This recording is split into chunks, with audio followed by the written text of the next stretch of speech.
নমস্কার বন্ধুরা, আমি আবার একটা নতুন ভিডিও নিয়ে মধুস ব্লগে চলে এসেছি। আগের ভিডিওটা আপনার সাথে শেয়ার করেছিলাম কিভাবে ভোগ তৈরি করা হয় আমাদের গণেশ পুজোয়। এখন আপনাদের সাথে শেয়ার করব কিভাবে পুজো হয়েছে। সেই পুজোটা আপনাদের সবারই সামনে আমরা তুলে ধরব। এখন আমাদের যিনি ঠাকুরমশাই, উনি ঘটগুলো তৈরি করছেন, আমরা জল সইতে যাবো বলে। एकदन्ताय वक्रतुण्डाय गौरीतनयाय धीमहि गजेशानाय भालचन्द्राय श्रीगणेशाय धीमहि। এরপর সব একে একে ঘটে সিঁদুর দিয়ে, ডাবে সিঁদুর দিয়ে ঘটগুলো ঠাকুরমশাই তৈরি করে দিলেন। আমার ভাই, আমার বড়দা আর আমার স্বামী তিনজনে মিলে এখন জল সইতে যাবে, তার সাথে আমিও যাব।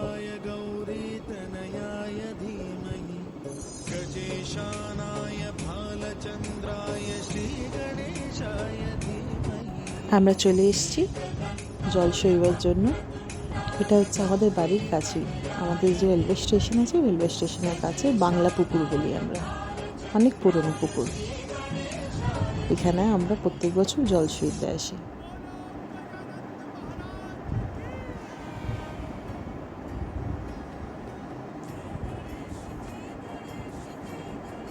জলটা পরিষ্কার করে একটু সব সরিয়ে দিয়ে, আসলে এই পুকুরটার মধ্যেই আশেপাশে যারা থাকে সব জামা কাপড় কাচতে আসে। আশা করি দেখতে পাচ্ছেন পাশে পুতুল পুতুল সব পড়ে আছে।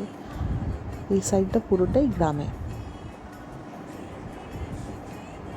দেখতে পাচ্ছেন কতটা এরিয়া নিয়ে পুরো অনেক বড় পুকুর। ওই পাশে দেখুন সবাই জামা কাপড় কাচে, কেউ স্নানও করে, জামা কাপড় শুকোতে দেয় এখানে। পাশে ছোট একটা গ্রাম তো, ওখান থেকে সবাই এখানে এসে সব কাজ করে।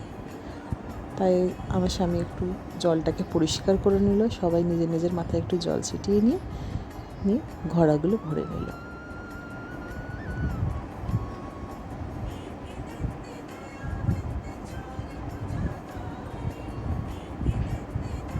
প্রচণ্ড রোদ ছিল। শেষমেশ বাড়ি পৌঁছে গেছি। এরপর ঘটগুলোকে জল ছড়া দিয়ে ঠাকুর অবধি পৌঁছে দেব।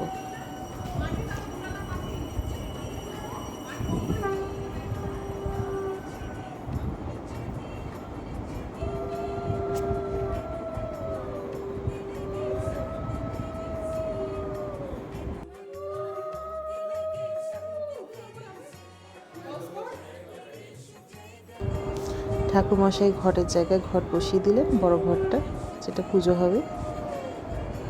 আর যেগুলো ছোট ছোট দ্বার ঘট ছিল, সেই দ্বার ঘট দুটো সদর দরজার বাইরে বসানো হয়েছে। এখানে সব কিছু দিয়ে ঘট বসিয়ে দেওয়া হচ্ছে, এরপর পুজো শুরু হবে।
এখানে আমার বৌদি, আমার কাকিমা আর এই যে মামি বসে আছে পিছনে, আমাদের ছোটবেলা থেকে বড় করেছে।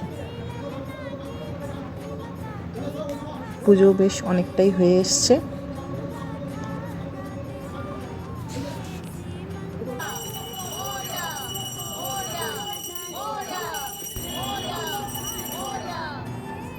এরপর পুষ্পাঞ্জলি দেওয়ার পালা। এরপর সবাই মিলে পুষ্পাঞ্জলি দেব। অনেকক্ষণ সকাল থেকে না খেয়ে দিয়ে উপসে ছিলাম।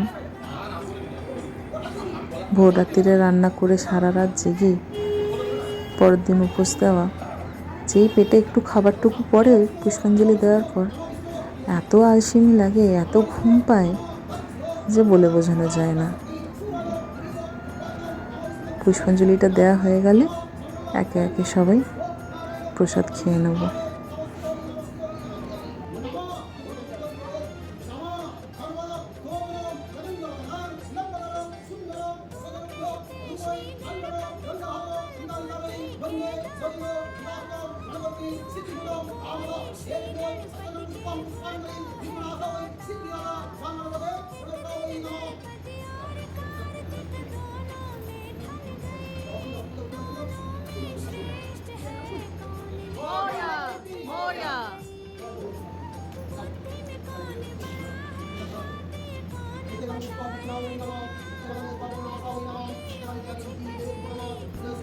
পুজো মোটামুটি শেষ হয়েই আসলো। এরপর যজ্ঞের আয়োজন করা হবে। বড় করে যজ্ঞ করা হয় আমাদের।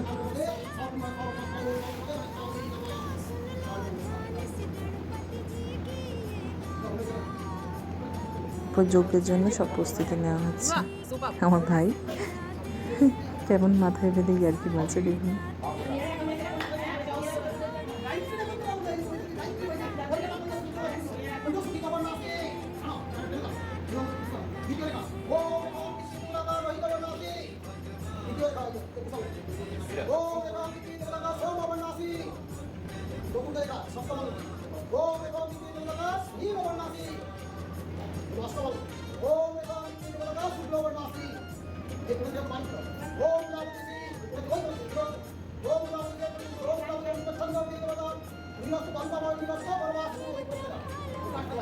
এরপর একে একে সব কাঠগুলো সাজিয়ে নিয়ে আগুন ধরানো হবে।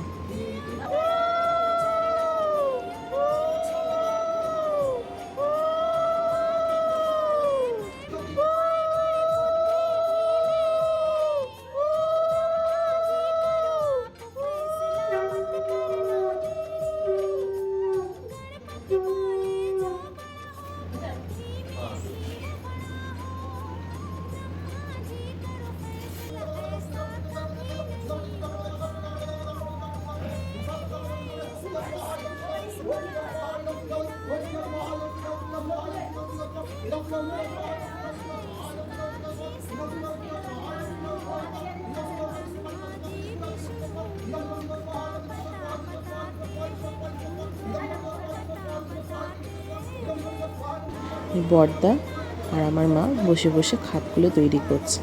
পুজো হয়ে গেলে সবাইকে প্রসাদ দেওয়া হবে বলে। আমাদের আশেপাশে যত দোকানদার, যত বাড়ি আছে, সবাইকে প্রসাদ দেওয়া হবে বলে খাটগুলো তৈরি করে নিচ্ছে পুজো হতে হতে।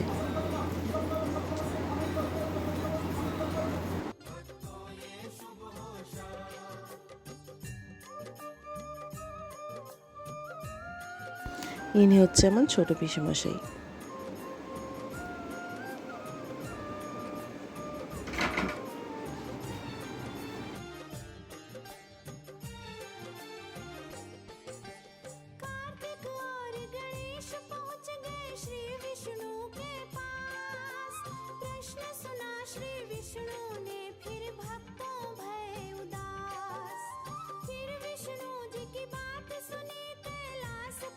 যজ্ঞ মোটামুটি হয়েই এসছে।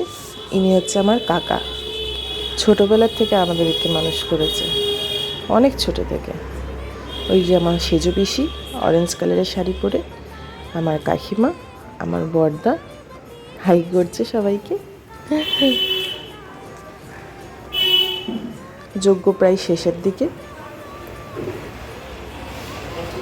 কুলারের হাওয়াগুলো যজ্ঞের তাপটাকে এত টানছে, পিছনে যারা বসে আছে তারা থাকতেই পারছে না। ইনি হচ্ছে আমার দিদা। গরম হাওয়া টানছে, ধোঁয়াটা চোখ জ্বালা করছিল সবারই। এখন বাড়ির মধ্যে যে সব থেকে বড় বলতে আমার দিদা। কুলার না চালিয়েও উপায় নেই।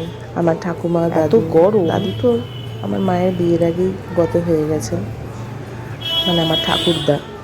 আর আমার ঠাকুমা 2008 সালে গত হয়ে গেছেন। আর আমার যে দাদু, সেও একই সালেই গত হয়েছেন। শুধু আমার দিদাই এখন বেঁচে আছেন। বাড়িতে বড় বলতে আমার দিদাই এখন। আমার ভাইয়ের চোখগুলো জ্বালা করছে, ধোঁয়াতে আর বসে থাকতে পারছে না, বড় বড় করে আমার দিকে তাকিয়ে আছে। চোখগুলো এত জ্বালা করছে, কুলারের হাওয়াতে ধরে টানছে, চোখগুলো জ্বালা করছে ওই জন্য।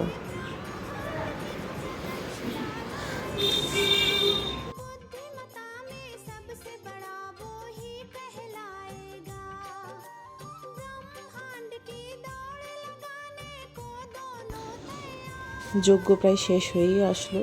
লাল চিনি আর কলা দিয়ে দেওয়া হলো যজ্ঞের মধ্যে। এরপর যজ্ঞের আগুন নিভিয়ে দেওয়া হবে।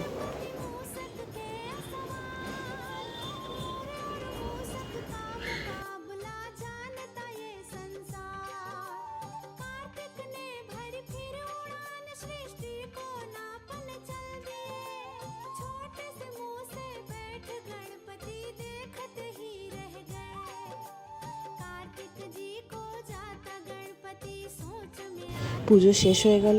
সবাই গণেশ ঠাকুরের নামে জয় জয়কার করে আমাদের পুজো শেষ করলাম। যজ্ঞের টিপ সবারই কপালে দিয়ে দিচ্ছে আমার ভাই।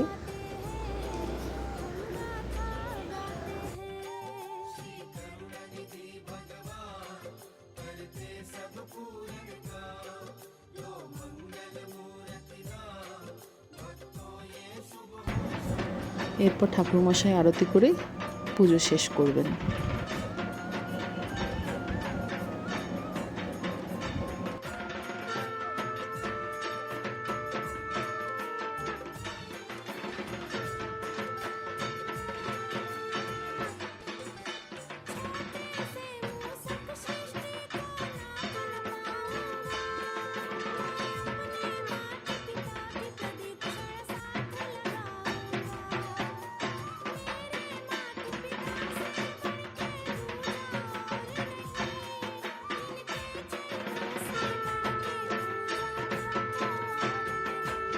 আরতি শেষ হয়ে গেছে। এবার ঠাকুরমশাই সবাইকে শান্তির জল দিয়ে দেবো। ভোগ নিবেদনও করা হয়ে গেছে।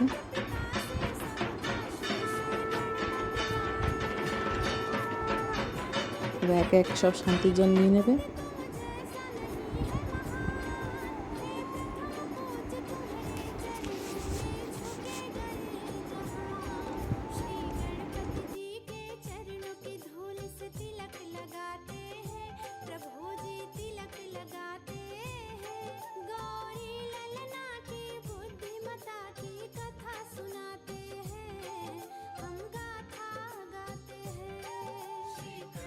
এই ভিডিওটা এখানেই শেষ করলাম।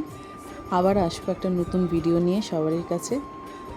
সন্ধে আরতি নিয়ে আমি আবার আসবো, সবাইকে দেখাবো যে আমাদের গণেশের সন্ধে আরতি কেমন হয়, কী ভোগ হয়। আবার আসবো পরের ভিডিও নিয়ে। টাটা, সবাই ভালো থাকবেন।